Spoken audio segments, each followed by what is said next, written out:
Hello बच्चों, चलिए प्रश्न को देखते हैं। कह रहा है कि यदि n बराबर 12, r बराबर 4, तो क्रम गुणित n बट्टा r minus n minus r जोड़ 2 का क्रम गुणित का मान ज्ञात करना है।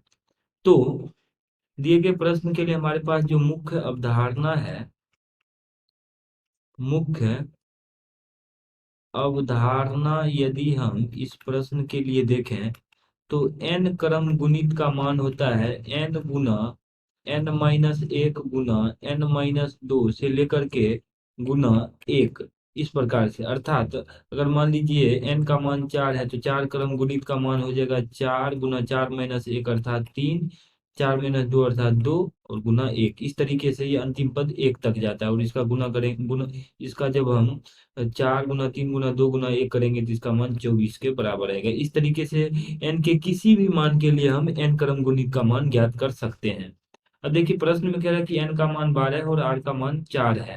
तो n क्रम गुणित बट्टा n-r जोड़ 2 क्रम गुणित का मान हमें ज्ञात करना है। तो ये आ जाएगा n क्रम गुणित का मान, यहाँ से आ जाएगा n के जगह पे 12 है तो 12 का क्रम गुणित और बट्टा n-r अर्थात तो 12-4 और जोड़ 2, तो इसका क्रम गुणित।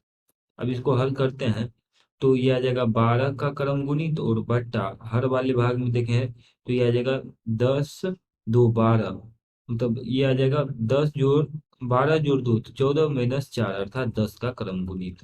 तो इसको हम लिखेंगे तो ये आ जाएगा 12 गुना 11 गुना 10 का क्रम गुणित। इस प्रकार से लिख लेते हैं और बट्टा में ये 10 के क्रम गुणित को 10 का क्रम गुणित लिख लेंगे। कहने का मतलब ये है कि यहाँ पर हमने 12 के क्रम गुणित को 10 के बाद इसलिए इसको इस प्रकार से लिखा क्योंकि यहाँ से अगर देखें तो ये आ जाएगा 10 गुना 9 गुना 8 गुना 7 गुना 6 गुना 5 गुना 4 गुना 3 गुना 2 गुना 1 के बराबर आएगा, जो कि क्रम गुणित 10 के ही बराबर होगा। अर्थात यहाँ से 10 से लेकर के 1 तक का ये जो गुना वाला भाग है, ये 10 के क्रम गुणित से पूरा का पूरा ये पद कट जाएगा। तो इसका मान आ जाएगा 12 गुना 11 के बराबर। 12 गुना 11 करेंगे तो इसका मान आ जाएगा 132 के बराबर। यानी दिए गए प्रश्न में n क्रम गुणित बटा n-r जोड़ 2 क्रम गुणित का मान है, ये 132 के बराबर आ जाएगा। आशा करते हैं कि इस प्रश्न का हल आपको समझ में आया होगा। धन्यवाद।